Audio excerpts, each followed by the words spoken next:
Did Tesla just reveal a two-door Cybertruck? There's this rumor going around. It's just a sketch, but maybe there's something to it. We'll get into that as well as a new research report as well. But first, Cybertruck. Elon has talked before about making the Cybertruck smaller, and this maybe could be the way to do it, but in 2020, Elon tweeted that they can't really make it smaller, but that later, perhaps, especially if they release it in a different market, maybe in Europe as an example, sure, maybe they could make it smaller. Here in North America, we like things big. Looking from this sketch, the Cybertruck looks more like a Lamborghini to me than a truck. What do you think? I mean, this looks pretty good. Like, look how short the front is. It has almost nothing here. It's almost a little bit like a Lamborghini wanted to do some bodybuilding, just a little bit. I'll be a little bit surprised if they indeed do a two-door Cybertruck. Seems like, why add that complexity? I mean, most people will want probably a four-door vehicle, but Elon did promise us before that it's highly likely that they indeed will have a smaller Cybertruck for our markets. But also look at this and tell me, what sketches are these? Of which vehicle? At first glance, when I looked at this, I thought, oh, this must be the Roadster. The Roadster, right? It has to be the Roadster. Nope, this was Model 3 sketch. So sketches, I don't think they mean that much. So for now, I will just put this in the rumored, unlikely to happen category for now. And now let's talk about the new report from Piper Sandler. Alexander is a 5-star analyst, and he beat S&P 500 by almost 11%. So we do want to pay attention to what he says.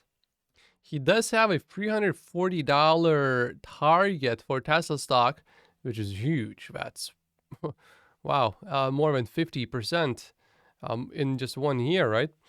And then, unlike Morgan Stanley, that thinks Tesla next year is not going to earn more per share when compared to 2022, Alexander believes that earnings per share for Tesla would go up significantly next year, which to me, as a conservative investor, this is what I want to see. This note is from yesterday, by the way. So they are saying here, will Tesla cut production in China? Maybe, but if so, it won't be due to competition. If Tesla does eventually decide to cut production, we think macro headwinds and a new factory in Berlin will be to blame, not competition from Chinese. This is what we want to hear, because if, let's say, eventually, if there is a production cut, if everyone suffers more, then long term, this is completely fine. But if Tesla is cutting production because competition is here, that would be a problem, because it implies Tesla is not going to be as strong as many of us Tesla stock investors thought Tesla would be.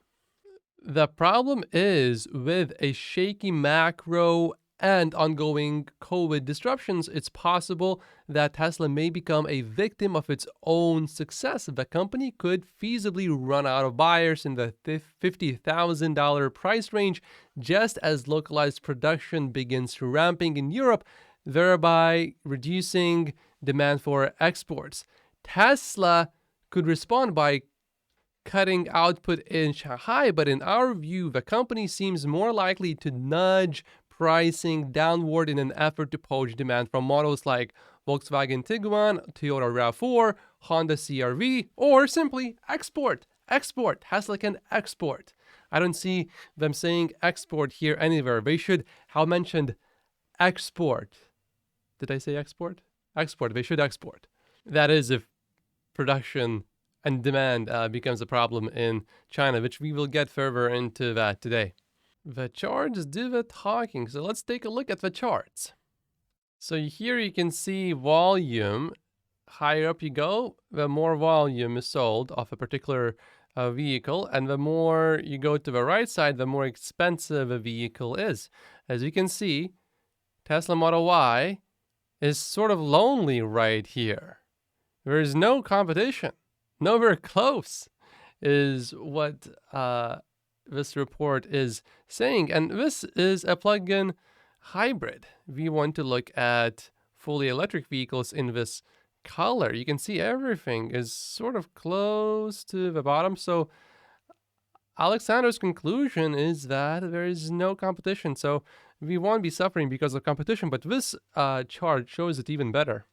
You don't need to read anything. It's a little bit hard to see, but right here it says all other models right here. All other models, and the second one is Tesla Model Y. As you can see, the revenue is crazy high. And this is the second one that's also battery electric vehicle. Now, when it comes to Model 3, there is, they say, a little bit more competition. We do have BYD Han. I'll make a video about that sometime later. No promises of when exactly.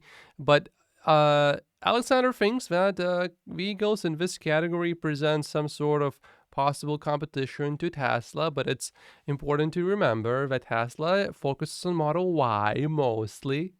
Only Model Y receives the rear gigacasting. No Model 3s receive any gigacastings. Model Y only receives it in the back, and only in Austin it receives both the front and the back. So Tesla, of course, is focused on Model Y. So I don't know if I can look at this and say that this is exactly how it is, then Tesla is simply focused on the Model Y a lot more. There's also more margin in it. So while Model Y clearly leads the way, even when we include combustion engine vehicles with internal combustion vehicles, internal combustion engine vehicles. It's early. Sorry, guys. So Model 3 still clearly dominates battery electric vehicles. But again,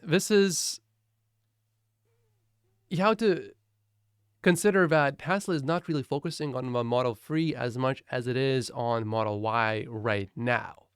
And these charts were, of course, Chinese market only.